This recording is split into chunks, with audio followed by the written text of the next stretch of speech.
আগুন লেগে ক্ষতিগ্রস্ত পরিবারের পাশে দাঁড়ালেন মালদা জেলা তৃণমূল নেতা জম্মু রহমান। মালদার হরিশ্চন্দ্রপুর 2 নম্বর ব্লকে দৌলতপুর অঞ্চলে শীতলপুর এলাকার বাসিন্দা সাইবুর রহমানের বাড়ি বিগত কয়েকদিন আগে অগ্নিকাণ্ডের ঘটনা ঘটে। আগুনের তীব্র গ্রাসে সর্বশান্ত হয় তিনি।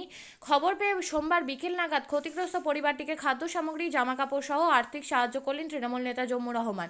তিনি পরিবারের পাশে থাকবেন এমনটাই আশ্বাস দিয়েছেন। কোথায় এসেছেন আজকে? আজকে আমরা শীতলপুর গ্রামে এসেছি। এখানে একটা অলৌকিক ঘটনা বিগত দুদিন থেকে ঘটছে এখানে। আপনারা একটু মোবাইলটা এদিকে করলে দেখতে পাবেন যে এই ঘরে কেউ বা কারা হয়তো মোবাইলে আমার কথা শোনার পরে হয়তো আপনারা ভাবতেই পারেন যে হয়তো কেউ আগুন লাগিয়ে দিচ্ছে, কিন্তু এটা হয়তো ঘটনা হয়তো ঘটছে, কিন্তু বাস্তব যে ঘটনাটা ঘটছে, পরশুদিন সকালবেলা এখানে একটা কারির পালাতে নিজে কেউ ছিল না, নিজে আগুন লেগেছে। তারপরে যেহেতু কাছে জল ছিল ওটা নিভানো হয়েছে। তারপরে ঘরে নিজে ঠিক একই রকমভাবে ঘরেও নিজে আগুন লেগেছে। তারপরে আমি দেখলাম যেটা শোকেসের ভিতরেও তখনই নয়, একটা সময় পাট টাইম ধরে হচ্ছে। শোকেসের ভিতরেও নিজেই আগুন লেগেছে। তারপরে একটা সিন্দুক দেখলাম, সিন্দুকের ভিতরেও দেখছি যে সিন্দুকের ভিতরে কি করে আগুন লাগতে পারে। কেউ যদি হয়তো ভাবতে পারেন যে কেউ বা কারা হয়তো আগুন লাগাচ্ছে, যে সিন্দুকের ভিতরে কি করে আগুন লাগতে পারে, তালাও দেওয়া সিন্দুক, ওখানে দেখলাম আগুন লেগেছে।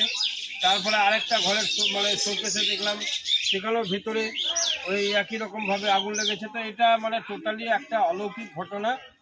এটা নিজে না দেখলে আমাদের আমারও হয়তো আমি বিশ্বাস করছিলাম, আমারও হয়তো মনে হচ্ছিল যে কেউ বা কারা হয়তো আগুন লাগিয়ে দিচ্ছে, এটা প্রচার পাওয়ার জন্য এটা হয়তো এইভাবে একটা ঘটনা হচ্ছে। কিন্তু এখানে বাস্তবিকই যেটা এসে দেখলাম, খুবই গরিব মানুষ এরা।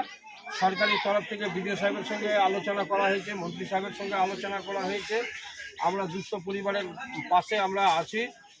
ত্রাণের ব্যবস্থা করা হয়েছে, মিনিস্টার সাহেবের তরফ থেকেও করা হয়েছে, একদম সরকারিভাবেও করা হয়েছে। আমাদের পঞ্চায়েতের এখানে আমাদের প্রধান উপস্থিত আছেন, আমাদের মেম্বাররা উপস্থিত আছেন, আমাদের এই বুথের মেম্বার, আমাদের চেয়ারম্যান, আমাদের অঞ্চল সভাপতি, আরেক মেম্বার, আমাদের সঞ্চালক, আরেক মেম্বার, সবাই আমরা এখানে এসে উপস্থিত হয়েছি। এই গরিব মানুষ, নিরীহ মানুষ, খেটে খাওয়া মানুষের পাশে আমরা সকলে মিলে দাঁড়িয়েছি। ধন্যবাদ। ঠিক আছে। আপনিও কি মুরগি প্রতিপালন করে আর্থিক লাভের মুখ দেখতে চান? হরেক রকম প্রজাতির মুরগির শাবক লালন পালন করে বিক্রয় করে লাভবান হতে পারবেন খুব সহজেই।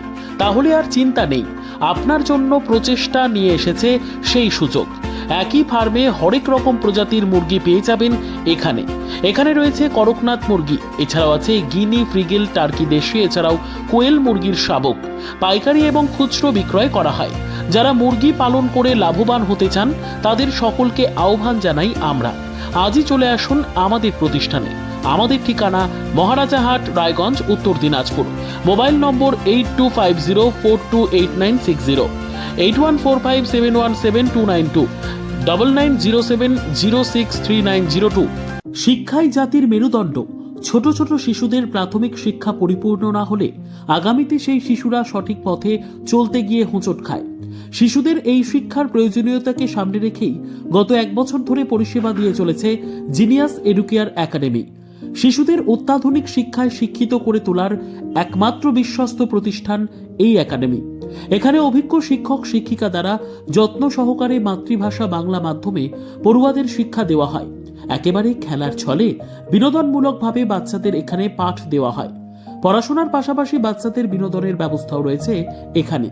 তাই আপনার বাচ্চাকে ছোট থেকে অভিনব শিক্ষায় শিক্ষিত করে মানুষের মতো মানুষ করে তুলতে হলে এই শিক্ষা প্রতিষ্ঠানের উপরে ভরসা করতেই হবে।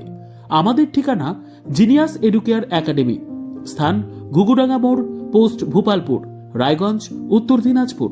মোবাইল নম্বর 9563630109 অথবা 7029042308।